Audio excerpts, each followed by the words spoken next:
Contre toute attente, ou peut-être pas tant que ça, Paris s'impose désormais comme le principal acheteur du gaz naturel liquéfié en provenance d'Algérie. Oui, vous avez bien entendu, le marché français est aujourd'hui celui qui absorbe la plus grande part des exportations algériennes, non seulement à l'échelle européenne, mais aussi mondiale. Les données de mars viennent de tomber et elles ne laissent aucune place au doute. Plusieurs sources indépendantes, notamment les outils de suivi des méthaniers, ces gigantesques navires chargés de transporter le GNL aux quatre coins du globe, confirment toutes la même réalité. Le constat est limpide, la France est passée en tête. Rien qu'en mars 2026, ce sont 347 000 tonnes de gaz algériennes qui ont été achetées par l'Hexagone, chiffre qui en dit long et qui surtout valide ce que nous répétons depuis longtemps, car au fond, entre États, inutile de chercher des sentiments ou des élans idéologiques, pas de place, pour l'affect encore moins pour la loyauté émotionnelle, ce qui compte, ce sont les intérêts, rien d'autre. Et ces intérêts imposent une seule règle du jeu, le pragmatisme, c'est lui et lui seul qui permet aux nations de progresser, de sécuriser leur avenir et de défendre ce qui compte vraiment pour elles.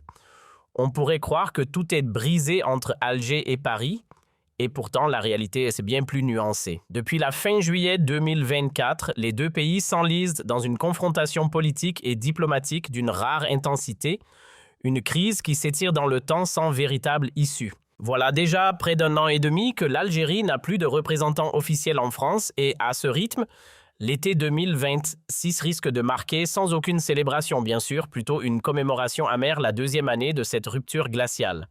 Entre les affaires explosives comme celle liée à MDZ, les tensions autour des opposants algériens sur le sol français, les accusations de harcèlement, les appels à la haine lancés par certains influenceurs proches du pouvoir, sans oublier les désaccords persistants sur l'immigration clandestine, les expulsions bloquées, les laissez-passer consulaires refusés, et même la montée de l'extrême droite en France que le régime algérien qualifie volontiers d'algérophobie, tout s'accumule et rien ne se règle.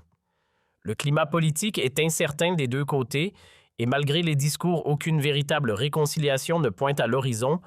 On reste coincé dans une impasse qui semble interminable. Et comme si cela ne suffisait pas, depuis avril 2025, c'est au tour de la France de ne plus avoir d'ambassadeur à Alger, ce qui signifie qu'une année entière s'est écoulée sans représentation directe du chef de l'État français. Une absence lourde de sens presque symbolique qui souligne à quel point la relation est dégradée. Pourtant, et c'est là que tout devient presque ironique, malgré ce chaos diplomatique, malgré cette accumulation de tensions, le véritable gagnant de l'histoire n'est ni politique ni idéologique, c'est le business.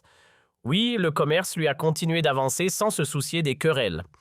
Il a traversé la tempête, maintenu un lien invisible mais solide entre les deux pays, et aujourd'hui, il pourrait bien devenir le seul levier pour reconstruire quelque chose.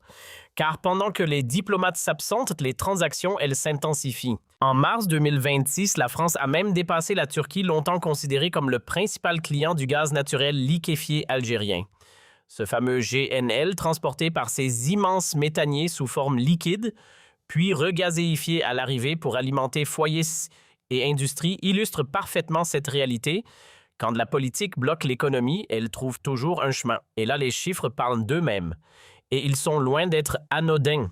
En mars, la France a pris la tête des importateurs de GNL algériens, avec un volume atteignant 347 000 tonnes, devançant ainsi la Turquie, qui, elle, s'est arrêtée à 337 000 tonnes. Un renversement discret mais révélateur, car jusqu'ici, Ankara occupait solidement cette première place, ne la cédant que très brièvement à la France en mai, et en août 2025, 2 épisodes presque anecdotiques jusqu'à aujourd'hui. Cette fois, Paris reprend la position dominante, mais dans un contexte bien différent. Et ce n'est pas un cas isolé. Derrière cette performance française se cache une dynamique bien plus large. Les exportations globales de GNL algérien ont littéralement bondi. Sur l'ensemble du mois de mars 2026, près de 938 000 tonnes ont été expédiées, soit une progression spectaculaire de 40 et 1% par rapport au mois précédent. Encore plus frappant, les 2 premières semaines du mois avaient déjà enregistré une envolée de 74%, un record que nous avions d'ailleurs évoqué précédemment. Bref, le marché est en pleine accélération et la France n'en est qu'un symptôme parmi d'autres. Mais cette montée en puissance ne tombe pas du ciel.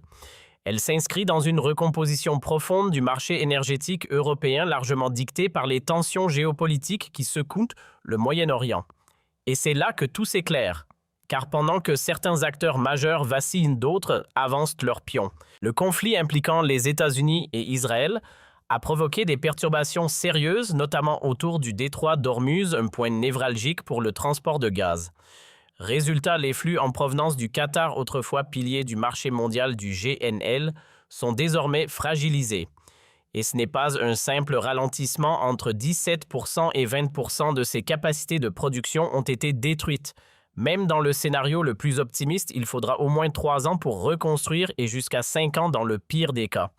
Autant dire que le Qatar ne retrouvera pas de sitôt sa place de numéro 2 mondial.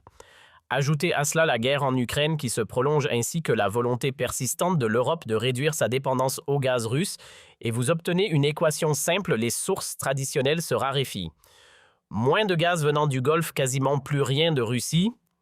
Il fallait bien trouver une alternative, et c'est là que l'Algérie entre en scène. Stable, proche, disponible, elle s'impose désormais comme un partenaire de choix pour des pays européens, dont la France en quête urgente de sécurité énergétique. Et c'est là que le paradoxe devient presque fascinant malgré les tensions, les désaccords et cette relation politique bloquée entre Paris et Alger, les échanges commerciaux, eux, ne se sont jamais arrêtés. Pourquoi? Parce que la France raisonne froidement avec une seule boussole, ses intérêts. Pas d'émotion, pas de susceptibilité diplomatique, juste du pragmatisme pur. Dans cette équation, l'Algérie dispose d'un atout que peu de pays peuvent égaler, la proximité. En quelques traversées relativement courtes, le gaz liquéfié quitte Skikda ou Ardzeu à bord de Métaniez pour rejoindre directement les terminaux du sud de la France, notamment près de Marseille. Pas de routes maritimes interminables, pas de zone à haut risque, un circuit simple, rapide et sécurisé. Et surtout, un pays fournisseur stable épargné par les conflits armés et les menaces militaires, ce qui change tout dans un contexte mondial aussi instable. Car pour l'Europe, et particulièrement pour la France, la priorité est claire, reconstituer des réserves en urgence. Les données disponibles montrent une réalité préoccupante. Les stocks français ont chuté à des niveaux critiques, oscillant autour de 22 à 25% seulement. Autrement dit, une marge de sécurité extrêmement faible. Dans ces conditions, le GNL apparaît comme la solution la plus immédiate et la plus flexible. Et cette urgence n'est pas théorique si les tensions au Moyen-Orient persistent, notamment autour du détroit d'Ormuz, ou si le conflit impliquant l'Iran s'intensifie, les conséquences pourraient être lourdes pour toute l'Europe. Pour un pays comme la France, puissance démographique et économique majeure, l'énergie n'est pas un simple enjeu technique, c'est une question de souveraineté, voire de sécurité nationale. Il fallait donc agir vite. Et dans cette course contre la montre, l'Algérie s'impose naturellement comme le fournisseur le plus accessible, le plus fiable et le plus rapide à mobiliser.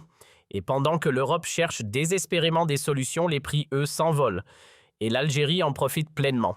Sur le marché asiatique, les tarifs du GNL ont explosé, atteignant une hausse spectaculaire de 143%, avec des niveaux dépassant les $25 par million de BTU.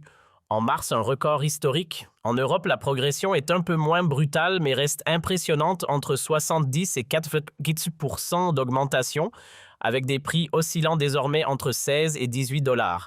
Bref, dans ce jeu de tension et de pénurie, certains perdent et d'autres savent très bien en tirer avantage. Si l'on veut comprendre pourquoi les prix s'envolent davantage en Asie qu'en Europe, il faut regarder la réalité du terrain.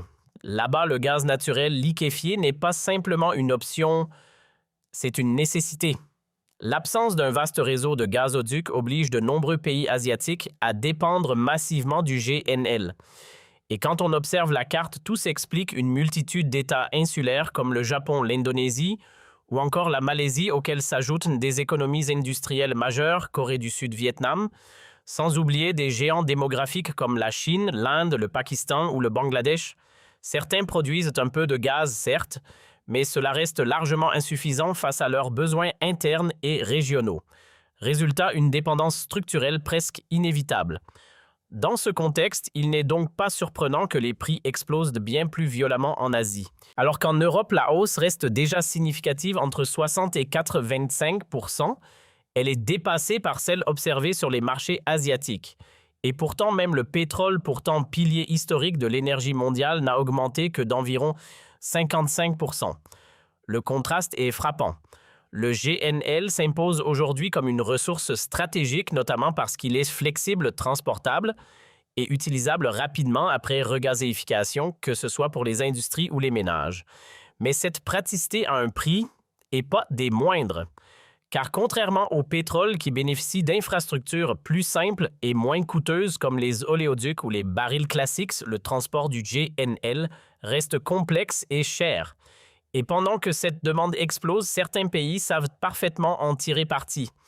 L'Algérie, par exemple, profite pleinement de cette situation. D'après les estimations, les cargaisons livrées à la France pourraient représenter entre 230 et 250 millions de dollars sur un seul mois. Une somme considérable, même si les chiffres exacts restent difficiles à établir avec précision.